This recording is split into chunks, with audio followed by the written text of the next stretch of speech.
Welcome back to the grand conclusion of the Below Zero Nightmare Run. If you haven't caught the first part, I recommend watching that first, as it sets up all the mods and challenges going into this run. Last we saw, I had taken my brand new prawn down into the Copa mining site, with the intention of scanning the architect structure and stocking up on some valuable rubies and diamonds. But unlike the sea truck that lets you respawn in it when you die, I drowned just outside my prawn suit, sending me all the way back to my base outside the mining site. I also accidentally overwrote my save, leaving me stuck in a very bad spot. With only 1 second of max oxygen, there was no way I could swim back down there to retrieve my main method of transportation. I'd hit the lowest point in any Subnautica run I've done, and nearly wanted to quit on the spot. So that brings us to the start of this video, picking up right after the disastrous ending of the last. It was a new day, and I was prepared to try anything possible to get this run back on track.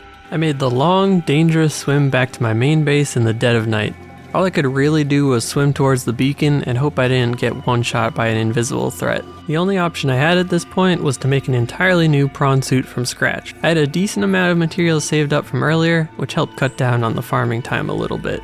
Time skip ahead, and eventually I was able to construct another suit and pilot it back towards the site. Once I reached the bottom, I finished crafting my base and hopped inside to set it as a checkpoint.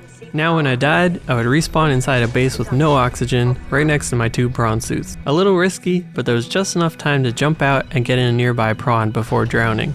I scanned the artifact in the cave just milliseconds before I died, only to then check my blueprints and realize that I didn't need to scan it at all. Oh well, it had been a few months since I last played, so I forgot a few things here and there. With the mining site complete, I took my original prawn back out and over to the lily pad zone. I made my way down through the caves and into Marguerite's base. I mainly wanted to get the planter blueprint, but the door inside was locked.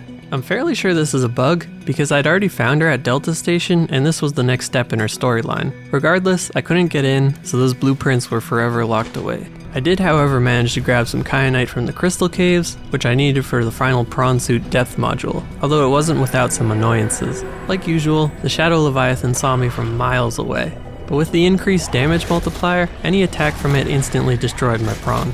So I had to quit and reload quite a few times until I got lucky enough to slip by unnoticed. After grabbing enough materials, I went up and out of the crystal caves and back down into the deep lily pad caves. I avoided a couple angry squid sharks on my way to the architect facility and scanned the skeleton for Alan's body. On my way back up, I realized that this adventure through half the map had exhausted all of my resources. I was stuck in the lily pad zone with 5 points of water left and no consumables in my inventory. The closest base I had was a couple 100 meters away, outside the Copa mining site. I tried sprinting back there a couple of times, but always died of thirst long before I got close to my base. I also tried grabbing some bladderfish, only to realize they gave negative water if they haven't been through the fabricator first.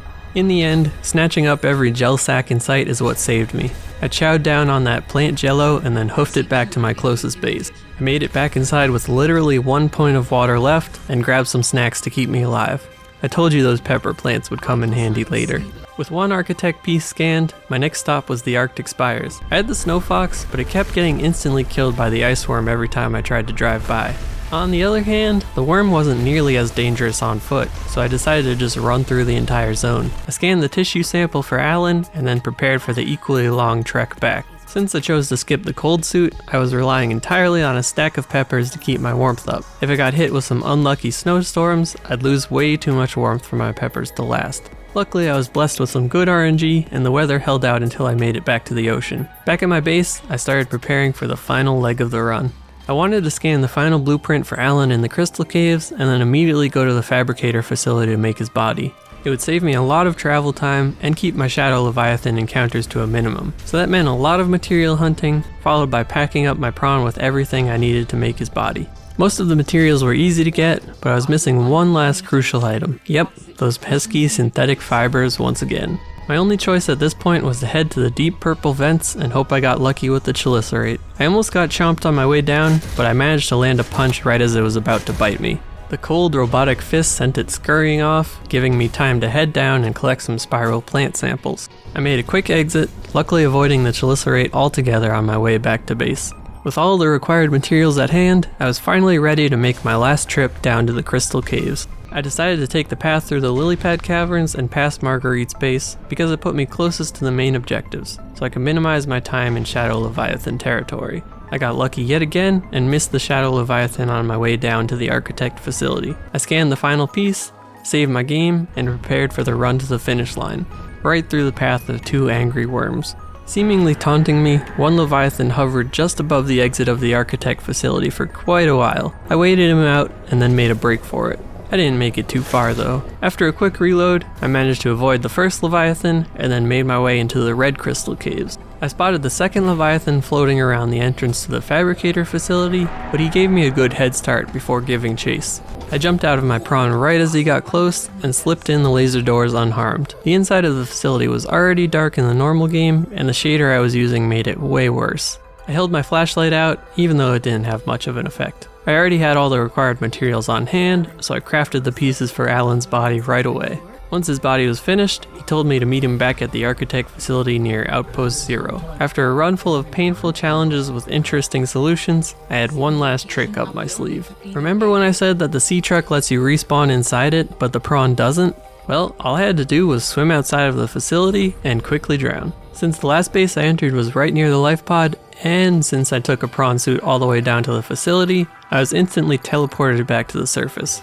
Most people seem to take the sea truck down or build bases along the way, so they have to drive the whole route back up and out of the crystal caves. This method saves a ton of travel time, plus even more time on quitting and reloading whenever a Leviathan would have destroyed my prawn.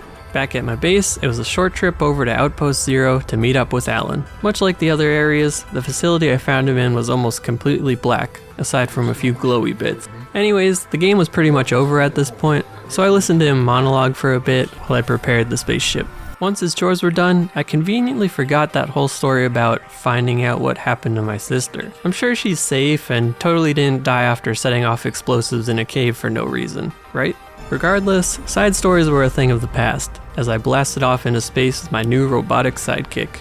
The game ended with some cloudy shots above Alan's homeworld, presumably with a lot of water underneath, the perfect sequel bait for Subnautica 3.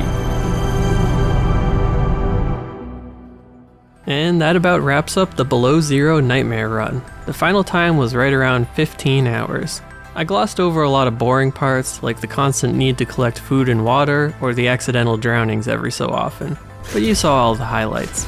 The early game was an especially painful experience, but it did turn Below Zero into more of a challenge. I wouldn't recommend this run to anyone as is, but it probably wouldn't be terrible with some minor tweaks.